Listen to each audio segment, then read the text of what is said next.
You just fail to understand that Ozzy is fucking OG. You just need to come to terms with it. I'm trying to. God damn it. And they will do that on a traffic ticket. I'm sorry, I don't mean to cut anybody off. I just have a question because I'm new. This Please. is Rebecca.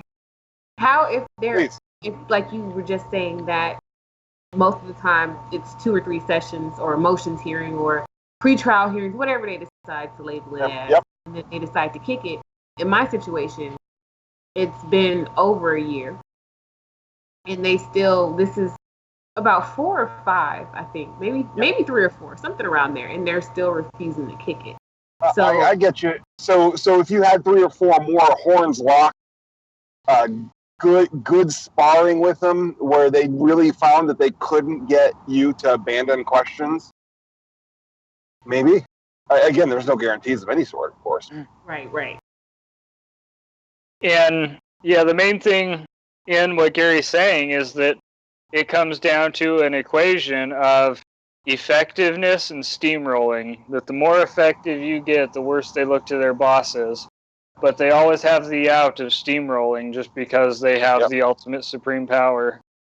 I mean, yeah, there's nothing stopping them from just saying, you know what, we're done with all this. We're not even going to bother with the trial. I'm proclaiming you guilty now.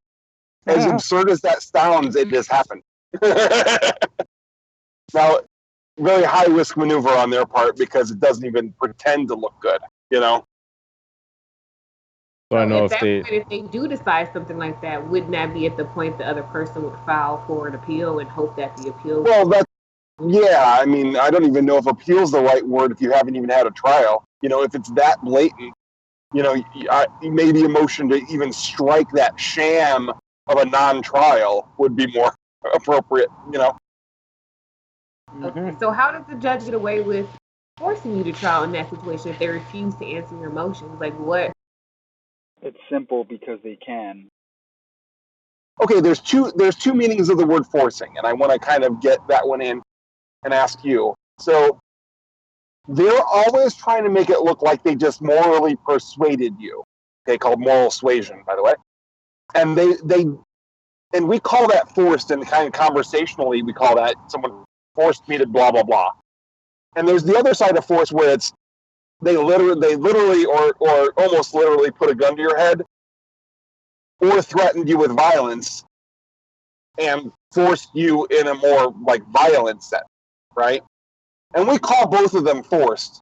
And I'm trying to draw the distinction.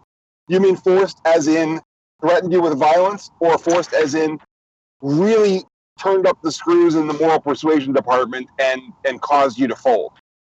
No, it's like forced that I don't care blatantly. I don't care if you don't agree or if you object. Being to where I haven't even been asked if I wanted a jury trial or a bench trial. The judge just made the judicial determination that I wanted a jury trial. When I pointed it out, she didn't back down. So that type of let's try to clear that up, because I get what you're saying, but okay, if something is done in your name, so to speak, how do you object, or how do you make clear that it is done for somebody else's benefit, not for yours? Because they're basically shoving this on you and saying it's a benefit to you, like they're sticking soap in your mouth and proclaiming it's for your own good, right? So the skill really comes into play where you're showing blatantly that this is not something you desire, that it is not in your best interest, that it is a benefit to the prosecutor only, and that it is patently unjust. And that you still wish to be informed of the cause and nature of the proceedings so that you can plead guilty at this step even. And as soon as you abandon the pursuit of pleading guilty, it's not you were persuaded, morally swayed to go to trial. You were not forced to go to trial unless there was a threat of violence involved, truly. And I understand there's a very, very small difference between those things. And especially, you feel violated, certainly. But it comes down to really fighting over that and saying, my desire is to be informed so that I can plead guilty. And communicating that every inch of the way. and as soon as you stop communicating that and cooperate in any way, shape, or form with the trial, you have in fact abandoned, and you've been persuaded to abandon. Because my just by their response, stubbornness. because my response was, well, then what I said is I object. You know, the Yeah, I judge's agree. refusal or the judge's inability to explain how jurisdiction was proven or stating that statutes make the jurisdiction applicable to me is your consent that there is no jurisdiction and you can't prove it and you haven't answered my motion. So I motion to dismiss. Okay, and they deny your motion. Correct. What? Okay, let me back up and kind of maybe discuss a topic that kind of relates to that and kind of maybe make it clear. If someone denies your motion, okay, so your motion contains a point, like you make a great point in it that is true, and the consequence of which is obvious and communicated in your motion, right? What happens to that point when they deny your motion? Does it go away? No. Okay. So what is it that occurs to your point? What is it that happens? When they deny a motion, isn't it off the table now? Like you can, it's jurisdiction, so you can That's challenge my it. question. Don't ask me my question back at me. I asked you that question.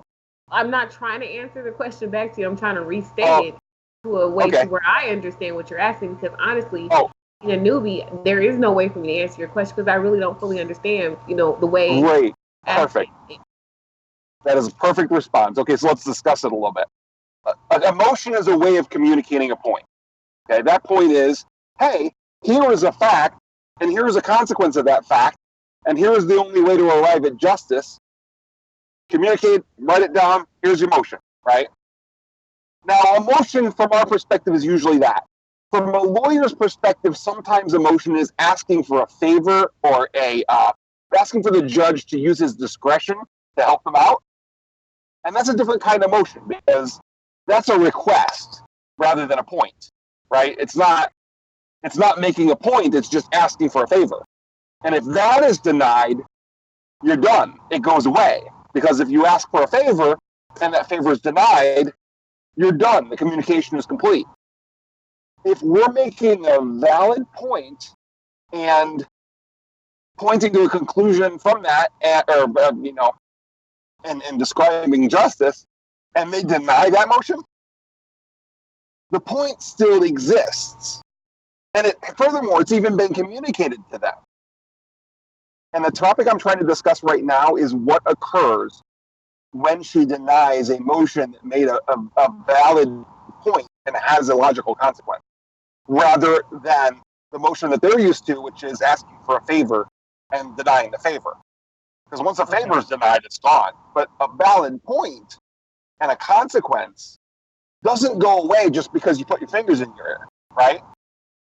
After that's been communicated to you, being in denial about reality doesn't change reality. So, for instance, I might ask the question, okay, so you've denied the motion, you've denied the communication, where I communicated to this court the facts and consequences about justice in this instance. You've denied the motion. How do we now address the point that was raised in that motion? Well, I mean, you follow the point that if it's a valid point, it remains a valid point even if he denies it. And then it's just a matter of, okay, how do we now discuss this valid point since you denied the mechanism I used to communicate it?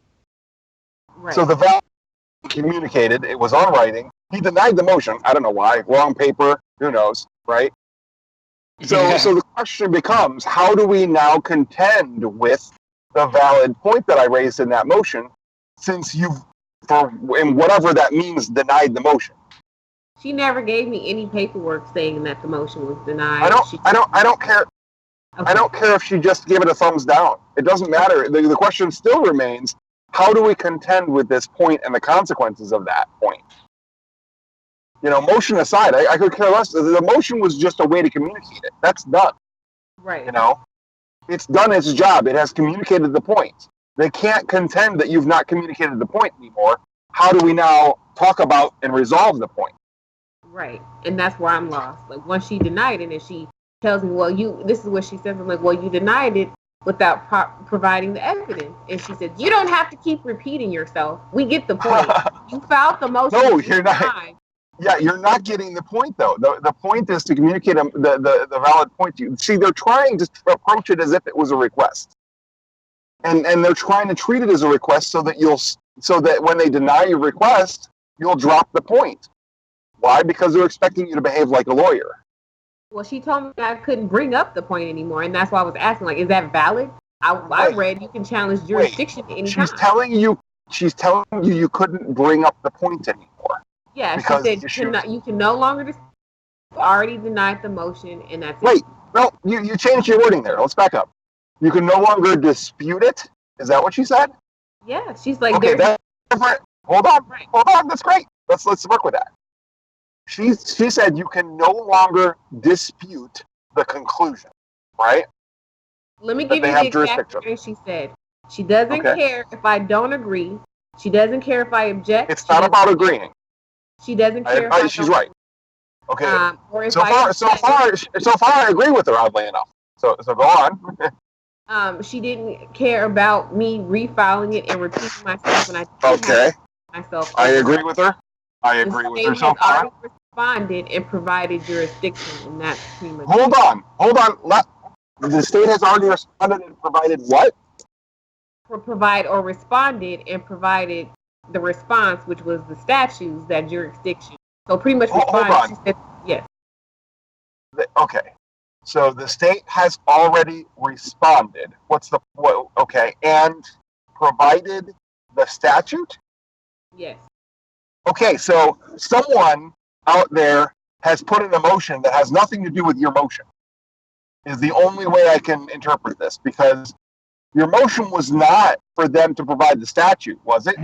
Unless you've got a very, very weird copy of the motion.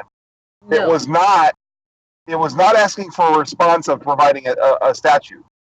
So somebody's tampered with your motion, or she is being deliberately an idiot.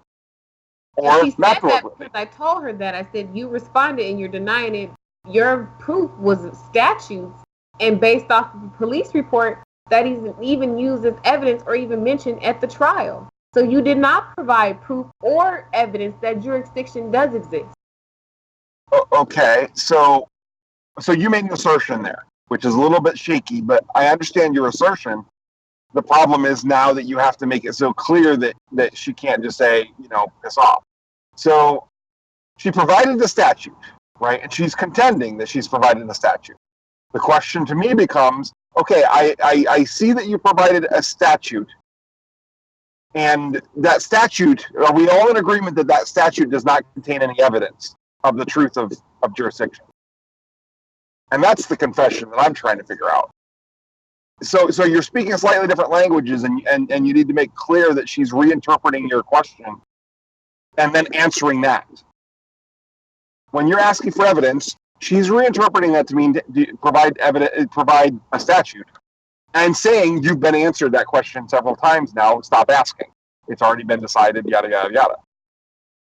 So the challenge, of course, becomes pointing out that she's completely delusional about what you actually motioned. And she's misinterpreting your motion.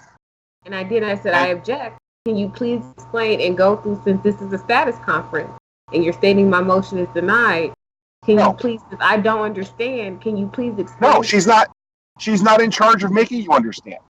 She's informed you, and that's the end of her job. Well, it's not even her job, it's the other guy's job. Making you understand something is completely on you. Giving you information is the prosecutor's job, which the judge will happily pick up. But making you understand is not what they're concerned with. As long as they've informed you, tough luck to you. Now, I get you. This is a game they're playing, because obviously they're playing a word game and deliberately misunderstanding your motion. Let's put a laser pointer on the difference, right? It's like, okay, your motion is mentioning evidence. They're reinterpreting that in their mind to be asking about their opinion rather than evidence of truth. Okay, because in their mind, they're interchangeable. Their opinion, a judge feels his opinion, if he strongly holds it, is as good as a fact. And in a lot of our conversations, people frequently think that an opinion that is super strong is a fact. And they're very different things.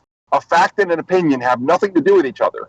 Even a super strongly held opinion still isn't a factual thing. A factual thing is something that is a tangible thing or event in the real world, in the manifest world.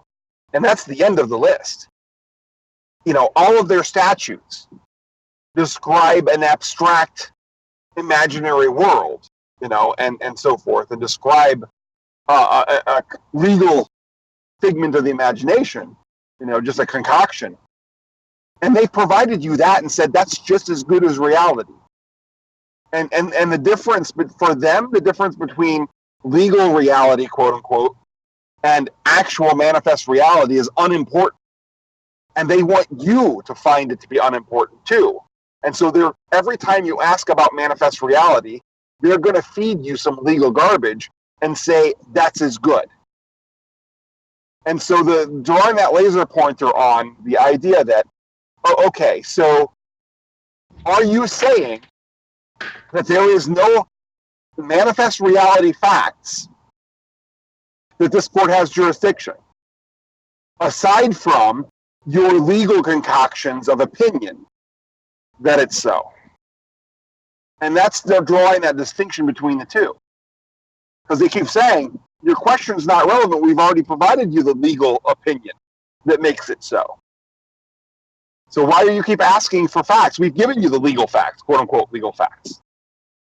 See, legal reality, you know, they keep talking, anytime you put legal in front of it, or law in front of it, it becomes just a nonsense thing. Reality is reality. And you say, do you have any evidence of jurisdiction? We've provided you the legal blah, blah, blah. They provided you the statute.